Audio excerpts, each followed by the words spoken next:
Join us as we read the Bible in chronological order, one day at a time. Subscribe for daily scripture reading and grow deeper in your faith. Today's reading, 2 Samuel 3:60-39, 2 Samuel 4:1-3, and 2 Samuel 4:5-12. These passages cover a pivotal period in Israel's history as David moves closer to becoming king over all Israel. Amid political tension, shifting alliances, personal revenge, and betrayal, we see God's sovereign hand guiding events according to his purposes. David's response during these challenging circumstances provides valuable lessons about leadership, justice, and trusting God's timing. As we read, consider these questions. How does David handle political tension and alliances during the early years of his reign? What does the story of Ish-bosheth teach us about the consequences of betrayal and relying on human strength? How does David demonstrate justice and integrity while God's plan unfolds? 2 Samuel chapter 2.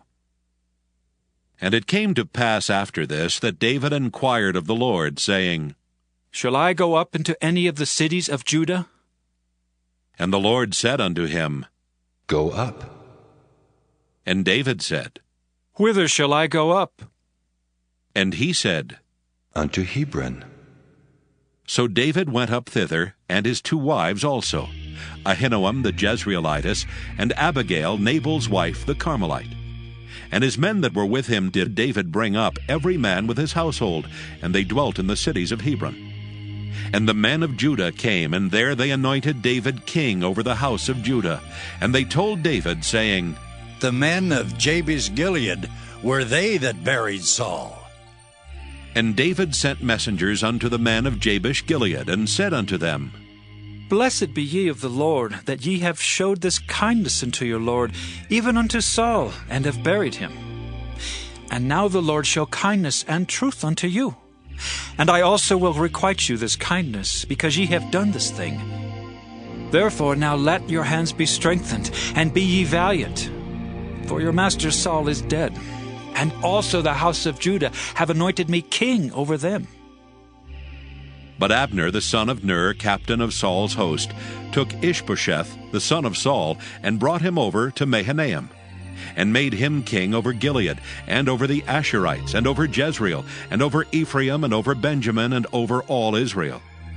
Ish-bosheth, Saul's son, was 40 years old when he began to reign over Israel, and reigned 2 years. But the house of Judah followed David. And the time that David was king in Hebron over the house of Judah was 7 years and 6 months. And Abner the son of Ner, and the servants of Ish-bosheth the son of Saul, went out from Mahanaim to Gibeon. And Joab the son of Zeruiah, and the servants of David went out and met together by the pool of Gibeon. And they sat down, the one on the one side of the pool, and the other on the other side of the pool. And Abner said to Joab, Let the young men now arise and play before us. And Joab said, Let them arise. Then there arose and went over by number 12 of Benjamin, which pertained to Ish-bosheth the son of Saul, and 12 of the servants of David. And they caught every one his fellow by the head, and thrust his sword in his fellow's side, so they fell down together. Wherefore that place was called Helkath-Hazurim, which is in Gibeon. And there was a very sore battle that day, and Abner was beaten, and the men of Israel before the servants of David. And there were 3 sons of Zeruiah there, Joab, and Abishai, and Asahel. And Asahel was as light of foot as a wild roe. And Asahel pursued after Abner, and in going he turned not to the right hand nor to the left from following Abner. Then Abner looked behind him and said, Art thou Asahel? And he answered, I am! And Abner said to him, Turn thee aside to thy right hand or to thy left, and lay thee hold on one of the young men, and take thee his armor. But Asahel would not turn aside from following him. And Abner said again to Asahel, Turn thee aside from following me. Wherefore shall I smite thee to the ground? How then shall I hold up my face to Joab thy brother? Howbeit he refused to turn aside. Wherefore Abner with the hinder end of the spear smote him under the 5th rib, that the spear came out behind him. And he fell down there and died in the same place. And it came to pass that as many as came to the place where Asahel fell down and died stood still. Joab also and Abishai pursued after Abner, and the sun went down when they were come to the hill of Ammah, that lieth before Giah, by the way of the wilderness of Gibeon. And the children of Benjamin gathered themselves together after Abner, and became one troop, and stood on the top of an hill. Then Abner called to Joab and said, Shall the sword devour forever? Knowest thou not that it will be bitterness in the latter end? How long shall it be then, ere thou bid the people return from following their brethren? And Joab said, As God liveth, unless thou hadst spoken, surely then in the morning the people had gone up every one from following his brother. So Joab blew a trumpet, and all the people stood still, and pursued after Israel no more, neither fought they any more. And Abner and his men walked all that night through the plain, and passed over Jordan, and went through all Bithron, and they came to Mahanaim. And Joab returned from following Abner. And when he had gathered all the people together, there lacked of David's servants 19 men and Asahel. But the servants of David had smitten of Benjamin and of Abner's men, so that 360 men died. And they took up Asahel and buried him in the sepulchre of his father, which was in Bethlehem. And Joab and his men went all night, and they came to Hebron at break of day. 2 Samuel chapter 3. Now there was long war between the house of Saul and the house of David. But David waxed stronger and stronger, and the house of Saul waxed weaker and weaker. And unto David were sons born in Hebron, and his firstborn was Amnon of Ahinoam the Jezreelitess, and his second Chileab of Abigail the wife of Nabal the Carmelite, and the third Absalom, the son of Maacah the daughter of Talmai king of Geshur, and the fourth Adonijah the son of Haggith, and the fifth Shephatiah the son of Abital, and the sixth Ithream by Eglah David's wife. These were born to David in Hebron. 1 Chronicles chapter 3. Now these were the sons of David, which were born unto him in Hebron. The firstborn, Amnon of Ahinoam the Jezreelitess. The second, Daniel of Abigail the Carmelitess. The third, Absalom the son of Maacah the daughter of Talmai, king of Geshur. The fourth, Adonijah the son of Haggith. The fifth, Shephatiah of Abital. The sixth, Ithream by Eglah his wife. These 6 were born unto him in Hebron, and there he reigned 7 years and 6 months. And in Jerusalem he reigned 33 years. These be the names of the mighty men whom David had. The Tachmonite that sat in the seat, chief among the captains. The same was Adino the Eznite. He lift up his spear against 800, whom he slew at one time. And after him was Eleazar the son of Dodo the Ahohite, one of the 3 mighty men with David, when they defied the Philistines that were there gathered together to battle, and the men of Israel were gone away. He arose and smote the Philistines until his hand was weary, and his hand clave unto the sword. And the Lord wrought a great victory that day, and the people returned after him only to spoil. And after him was Shammah the son of Agi the Hararite. And the Philistines were gathered together into a troop, where was a piece of ground full of lentils, and the people fled from the Philistines. But he stood in the midst of the ground and defended it, and slew the Philistines, and the Lord wrought a great victory. And 3 of the 30 chief went down, and came to David in the harvest time unto the cave of Adullam, and the troop of the Philistines pitched in the valley of Rephaim. And David was then in an hold, and the garrison of the Philistines was then in Bethlehem. And David longed and said, Oh, that one would give me drink of the water of the well of Bethlehem, which is by the gate. And the 3 mighty men brake through the host of the Philistines, and drew water out of the well of Bethlehem that was by the gate, and took it and brought it to David. Nevertheless he would not drink thereof, but poured it out unto the Lord. And he said, Be it far from me, O Lord, that I should do this.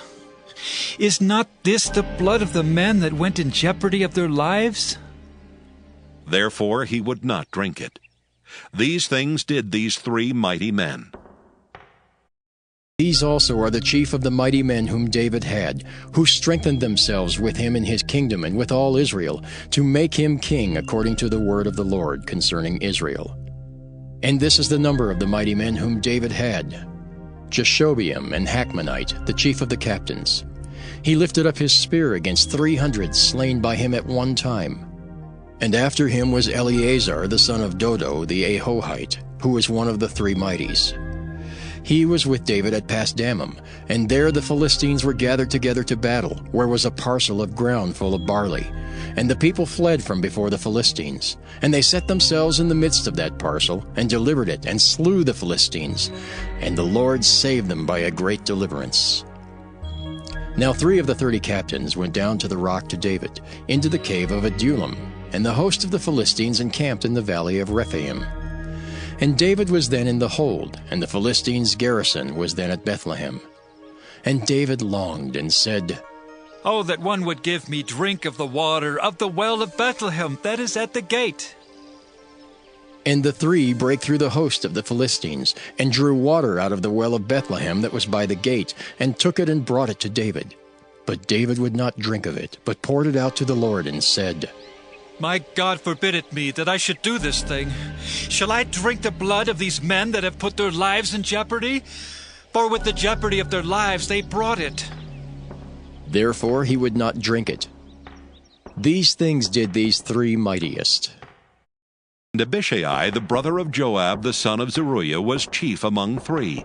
And he lifted up his spear against 300, and slew them, and had the name among 3. Was he not most honorable of the 3? Therefore he was their captain, howbeit he attained not unto the first 3.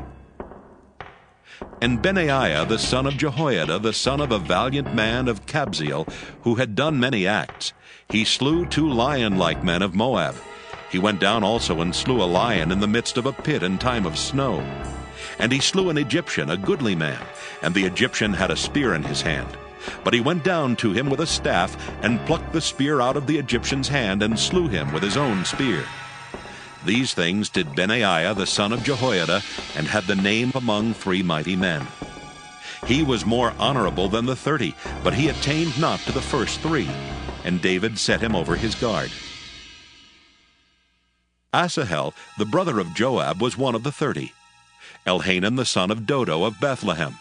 Shammah the Haradite, Eliakah the Haradite, Helez the Paltite, Ira the son of Ikesh the Tekoite, Abiezer the Anathothite, Mabunai the Hushathite, Zalmon the Ahohite, Maharai the Netophathite, Heleb the son of Baanah, a Netophathite, Ittai the son of Ribai out of Gibeah of the children of Benjamin, Benaiah the Pirathonite, Hiddai of the brooks of Gaash, Abialbon the Arbathite, Asmaveth the Barhumite, Eliabah the Shaalbonite of the sons of Jashan, Jonathan, Shammah the Hararite, Ahiam the son of Sharar the Hararite, Eliphalet the son of Ahasbai, the son of the Maacathite, Eliam the son of Ahithophel the Gilonite, Hezrai the Carmelite, Pearai the Arbite, Igel the son of Nathan of Zobah, Bani the Gadite, Zelek the Ammonite, Neharai the Beerothite, armor-bearer to Joab the son of Zeruiah, Ira an Ithrite, Gareb an Ithrite, Uriah the Hittite, 37 in all. And Abishai, the brother of Joab, he was chief of the 3. For lifting up his spear against 300, he slew them, and had a name among the 3. Of the 3, he was more honorable than the 2, for he was their captain. Howbeit he attained not to the first 3. Benaiah, the son of Jehoiada, the son of a valiant man of Kabzeel, who had done many acts, he slew 2 lion-like men of Moab. Also he went down and slew a lion in a pit in a snowy day. And he slew an Egyptian, a man of great stature, 5 cubits high. And in the Egyptian's hand was a spear like a weaver's beam.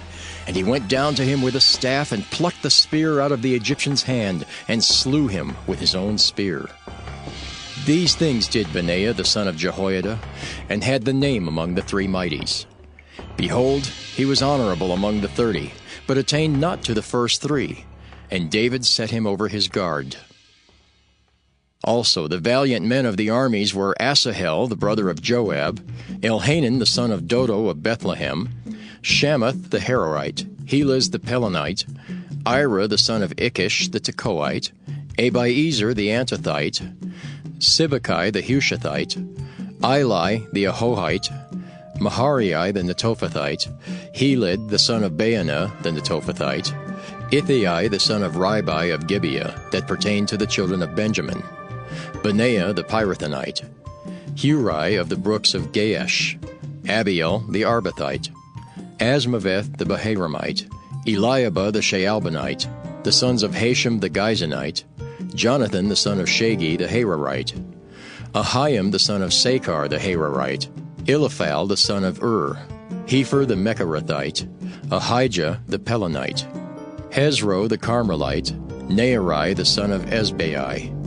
Joel the brother of Nathan, Mibhar the son of Hagari, Zelek the Ammonite, Naharai the Beerothite, the armor-bearer of Joab the son of Jeruiah, Ira the Ithrite, Gareb the Ithrite, Uriah the Hittite, Zabad the son of Ali, Adonah the son of Shiza the Reubenite, a captain of the Reubenites, and 30 with him, Hanan the son of Maacah, and Joshaphat the Mithnite, Uzziah the Ashtarothite, Shema and Jehiel the sons of Hothan the Arorite, Jediael the son of Shimri, and Joha his brother the Tizite, Eliel the Mahavite, and Jerubai and Joshaviah the sons of Elnaam, and Ithma the Moabite, Eliel and Obed and Jaziel the Mesabaite. Questions and answers. 1. How does David handle political tension and alliances during the early years of his reign? 2 Samuel 3, verse 6 to 39. As conflict continues between the house of Saul and the house of David, David demonstrates patience and wisdom. When Abner, commander of Saul's army, offers to bring all Israel under David's rule, David seeks peaceful reconciliation rather than pursuing vengeance. Even after Abner is murdered by Joab, David publicly condemns the act and distances himself from personal retaliation. David's leadership shows the importance of trusting God's timing while pursuing peace and unity whenever possible. 2. What does the story of Ish-bosheth teach us about the consequences of betrayal and relying on human strength? 2 Samuel 4, 1-3, 5-12. After Abner's death, Ish-bosheth loses courage, and his kingdom becomes increasingly unstable. 2 of his own captains assassinate him, believing they will gain favor with David. Their actions reveal how ambition, betrayal, and attempts to manipulate outcomes for personal gain ultimately lead to judgment. Human schemes cannot replace God's purposes, and success achieved through wicked means brings serious consequences. How does David demonstrate justice and integrity while God's plan unfolds? 2 Samuel 4, verse 9-12. When the assassins present Ish-bosheth's death as good news, David responds with righteous judgment. He refuses to reward evil actions, reminding them that he had previously punished the Amalekite who claimed responsibility for Saul's death. By executing the murderers, David demonstrates that God's purposes should never be advanced through sinful actions. He chooses integrity over political advantage and justice over personal gain. Chapter summary. Samuel 3, verse 6-39. As Saul's dynasty weakens and David grows stronger, Abner quarrels with Ish-bosheth and decides to support David's claim to the throne. David agrees to receive Abner and works toward uniting the kingdom. However, Joab murders Abner in revenge for his brother Asahel's death. David publicly mourns Abner, condemns Joab's actions, and demonstrates that he had no part in the murder. The people recognize David's integrity and leadership during this difficult time. 2 Samuel 4, verse 1-3. Following Abner's death, Ish-bosheth becomes fearful, and the nation of Israel loses confidence. The instability of Saul's remaining kingdom becomes increasingly evident as God's plan to establish David continues to unfold. 2 Samuel 4, 5-12. 2 captains, Rechab and Baanah, murder Ish-bosheth while he rests in his home and bring his head to David, expecting a reward. Instead, David condemns their treachery and orders their execution. Ish-bosheth is given an honorable burial, reflecting David's respect for justice and his refusal to build his kingdom through violence and betrayal. final takeaway. These passages remind us that God's plans cannot be accomplished through sinful methods. David's example teaches us the importance of patience, integrity, and trusting God's timing, even in politically complex and emotionally charged situations. True godly leadership pursues justice without vengeance, peace without compromise, and faithfulness without manipulation. God's purposes will prevail, and He calls His people to walk in righteousness as they wait for His plans to unfold. May the Lord bless you and protect you. May the Lord smile on you and be gracious to you. May the Lord show you His favor and give you His peace.